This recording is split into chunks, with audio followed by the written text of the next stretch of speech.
വേദിയിലിരിക്കുന്ന വിശിഷ്ട വ്യക്തിത്വങ്ങളെ, എൻ്റെ പ്രിയപ്പെട്ട സഹോദരി സഹോദരന്മാരെ, സ്ത്രൈണ ആത്മീയതയാണ് വിഷയം, അഥവാ മാതൃത്വ ഭാവന.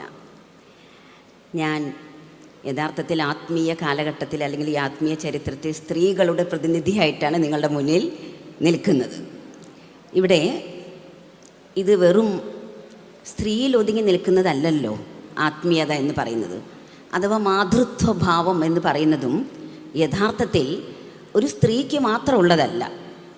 യഥാർത്ഥത്തിൽ അത് മനുഷ്യൻ്റെ ഉള്ളിൽ നിന്ന് വരേണ്ട ഒരു ഗുണമാണ്. മാതൃത്വം എന്ന് പറയുന്നത് കരുണയാണ്, സഹനശക്തിയാണ്, അതുപോലെ സൃഷ്ടിക്കാനുള്ള ആ ഒരു ഉയർന്ന അവബോധം, ക്രിയേറ്റിവിറ്റി, പോസിറ്റീവായിട്ടുള്ള ക്രിയേറ്റിവിറ്റി, അതുപോലെ പരിപാലിക്കുക എന്നതെല്ലാം മാതൃത്വഭാവങ്ങളാണ്. പക്ഷെ ഇതെല്ലാം നമ്മളെല്ലാ മനുഷ്യൻ്റെയും അന്തരാത്മാവിൽ നിന്നുണ്ടാകുന്ന ഗുണങ്ങൾ തന്നെയാണ്.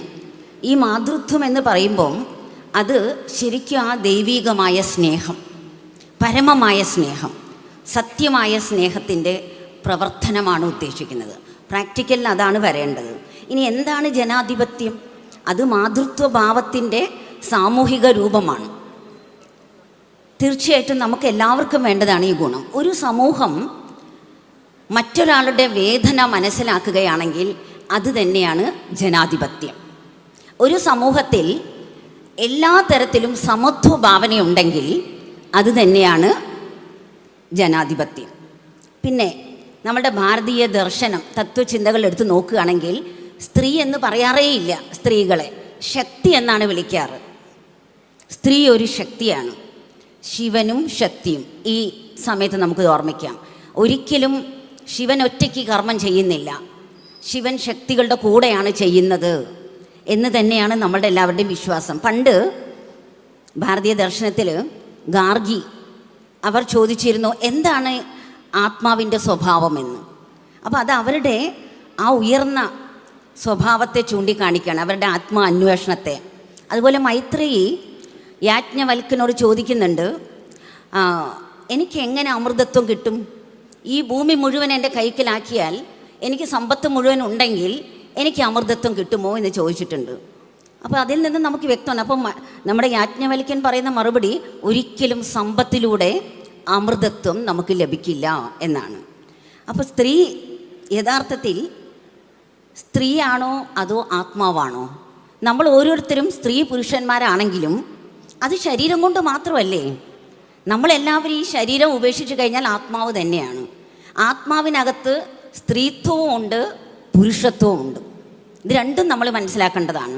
സ്ത്രീയുടേതായ എല്ലാ നല്ല സ്വഭാവ സംസ്കാരവും പുരുഷൻ്റേതായ എല്ലാ നല്ല സ്വഭാവ സംസ്കാരവും ഒരു കുടുംബത്തിലാകട്ടെ ഒരു സമൂഹത്തിലാകട്ടെ എല്ലാം കോർത്തിണങ്ങുമ്പോഴല്ലേ ഇവിടെ ജനാധിപത്യം ഉണ്ടാകുന്നത്. അതുപോലെ മീരാഭായിയുടെ വാക്കുകൾ നമുക്ക് ഓർമ്മിക്കാം. മീരാഭായി പറഞ്ഞത് എൻ്റെ കൃഷ്ണൻ എൻ്റെ ഉള്ളിൽ തന്നെയാണ്. അപ്പോൾ ഇവിടെ നമുക്ക് വ്യത്യാസമില്ല, ആളും ദൈവവും തമ്മിൽ വ്യത്യാസമില്ല, ആ അകൽച്ച വരുന്നില്ല. പക്ഷെ ഇത് നമുക്ക് എല്ലാവർക്കും സാധിക്കും. ഈ കാലഘട്ടത്തിലും നമ്മൾ കുറച്ച് ഈ കാര്യങ്ങൾ മനസ്സിലാക്കിയാൽ മാത്രം മതി. ശരിക്കും ഞാൻ പറയുകയാണെങ്കിൽ ഞങ്ങൾ ബ്രഹ്മകുമാരീസിൻ്റെ പ്രതിനിധിയായിട്ടാണ് ഞാനിവിടെ നിൽക്കുന്നത്. സ്ത്രീകളെ മാറ്റി നിർത്തിയിട്ട് ഇവിടെ ഒരു കാര്യവും നടക്കില്ല. ഒരുപക്ഷെ ആത്മീയമായ ആ പാണ്ഡിത്യത്തിൽ നിന്നോ അത് പഠിക്കുന്നതിൽ നിന്നോ അല്ലെങ്കിൽ ആത്മീയ സാധന ചെയ്യുന്നതിൽ നിന്നോ പല കാലഘട്ടത്തിൽ സ്ത്രീകളെ ഒരുപക്ഷെ മാറ്റി നിർത്തിയിട്ടുണ്ടാവാം. പക്ഷേ ഒരിക്കലും സ്ത്രീകൾ സ്വന്തം ജീവിതത്തിൽ അത് മാറ്റി നിർത്തിയിട്ടേ ഇല്ല.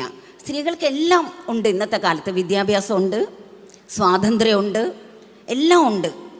പക്ഷേ എന്നാലും സ്ത്രീയുടെ ഉള്ളിൽ, അഥവാ ആത്മാവാണെങ്കിലും സ്ത്രീയുടെ ഉള്ളിൽ ഈ ആത്മീയത ഉണ്ട്. അത് സ്ത്രീയുടെ പ്രവർത്തനത്തിൽ നിന്ന് നമുക്കറിയാൻ പറ്റും.